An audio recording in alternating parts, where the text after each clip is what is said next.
Okay. Video ini, salam sejahtera. Video ini berkaitan dengan soalan dalam kertas 2 bahagian C tingkatan 4 bab 3. Satu soalan saja cikgu sediakan. Jom, mari kita mula. Unsur A telah digunakan sebagai piawai untuk menentukan jisim atom relatif. Okey, tahu unsur A itu apa? Tahu apakah itu unsur A? Karbon. Betul. Namakan unsur A karbon 12. Tapi dia nak unsur A je, tak apa. Unsur A dibakar dalam oksigen berlebihan menghasilkan gas AO2.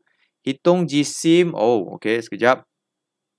Hitung jisim, bilangan molekul, bilangan atom dalam 4.48 cm padu gas AO2 yang dihasilkan pada suhu dan tekanan piawai. Ini maklumat dia akan kita guna nanti. Okey, jisim molekul. Sudah kira pemalar Avogadro. Okey, baik. Jadi, bagaimana nak selesaikan soalan ini? Ada 3 perkara yang kita kena tentukan. Okey, jisim, bilangan molekul dengan bilangan atom. Diberikan isi padu dia. Jadi, langkah 1, tentukan bilangan mol untuk gas AO2 ataupun CO2 lah. Okey, jadi jawapannya 0.2 mol. Bagaimana kita dapat 0.2 mol? Senang saja, 4.48 DM3 tak ada mol, bahagi dengan apa? Jadi DM3 kita cari balik yang DM3.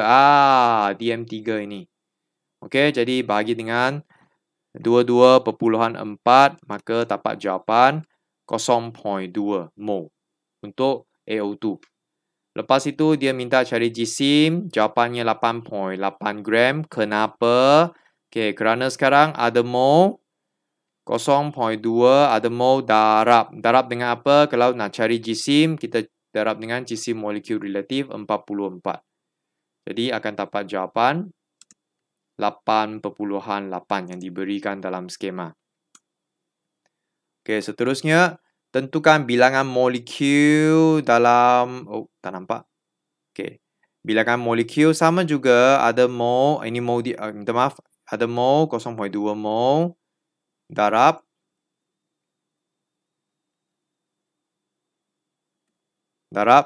dengan apa? Kalau nak tentukan molekul, kita guna pemalar Avogadro. Copy, paste. Akhirnya akan dapat jawapan ini.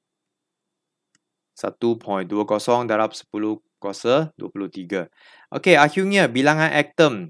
Bagaimana nak tentukan bilangan atom? Jadi sama juga, gunakan 0.2 darab dengan pemalar Avogadro. Kerana nak tentukan atom, molekul ataupun ion, kita kena guna pemalar Avogadro. Cuma kali ini, dia special sikit. Dia kena darab lagi dengan terdapat berapa atom dalam AO2 ini. Jadi 1A, 2O. Jumlah atom ada 3. Jadi kena darab lagi dengan 3. Jadi baru dah dapat jawapan akhir dia. Boleh faham kalau molekul, ini molekul dia lah. Terdapat satu molekul AO2. Kalau atom, dia kena ada rujuk kepada individu atom. Jadi atom A ada 1, atom O ada 2. Jumlah atom ada 3. Jadi kita kena darab dengan 3. Soalan B. Raja menunjukkan formula struktur bagi sepatian X. Jadi banding dan bezakan formula molekul dan formula empirik bagi sepatian X. Okey, jadi 4 markah. Pertama, kita boleh terangkan apakah maksud formula molekul adalah formula yang menunjukkan bilangan sebenarnya atom karbon dan atom hidrogen dalam sepatian X. Manakala formula empirik adalah nisbah terringkas bilangan atom karbon dan atom hidrogen dalam sepatian X. Okey, lepas itu kita tentukan formula molekul untuk sepatian X. Bagaimana? Senang saja, kira je berapa C, berapa H.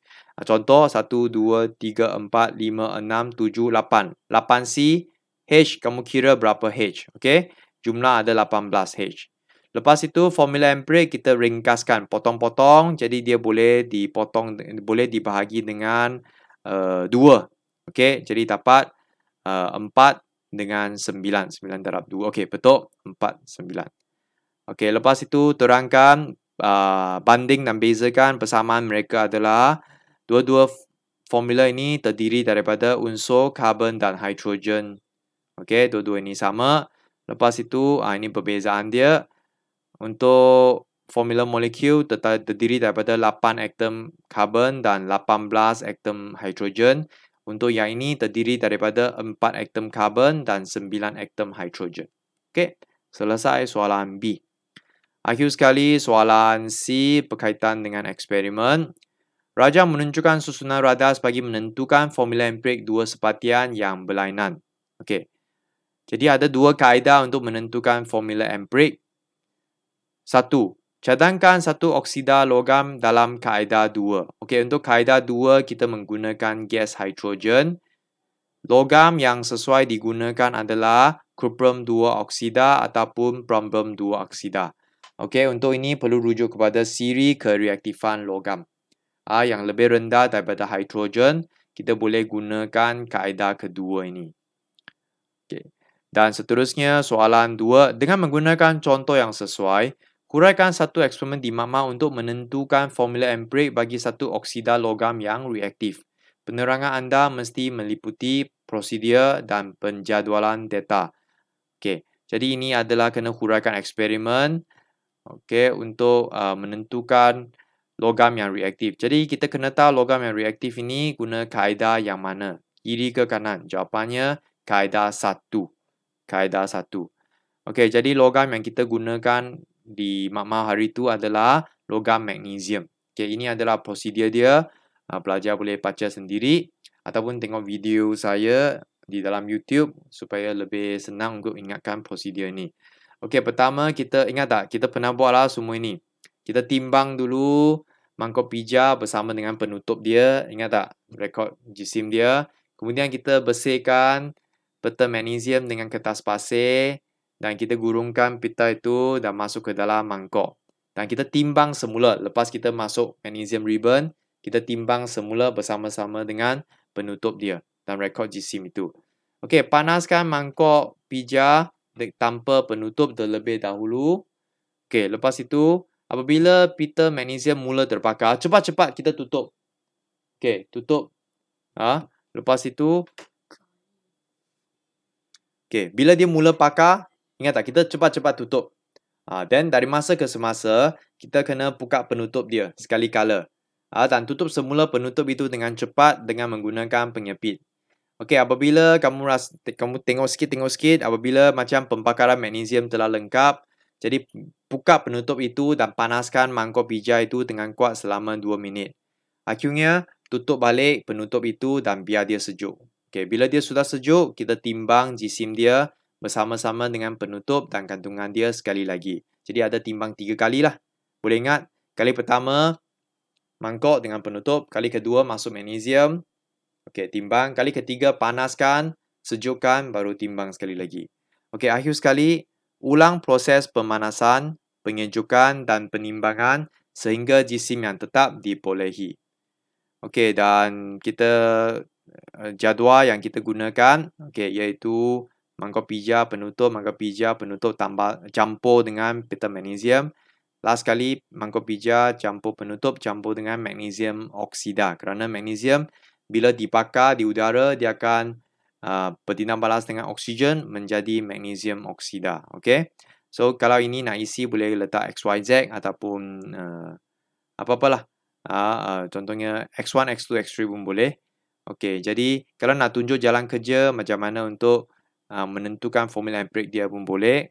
Cuma soalan ini kerana dia maksimum 10 markah je, jadi sampai sini adalah cukup. Okay. Baik, itu saja untuk video kali ini. Jadi untuk soalan macam ni belajar kena baca betul-betul. Kalau di sini dia minta kamu huraikan kaedah cara pengiraan untuk mendapatkan formula empirik magnesium oksida, belajar kena huraikan kaedah dia. Okey, sila rujuk buku nota cikgu. Okey, itu saja untuk satu soalan saja kot. Okey, satu soalan saja untuk bahagian C. Baik, sekian, terima kasih.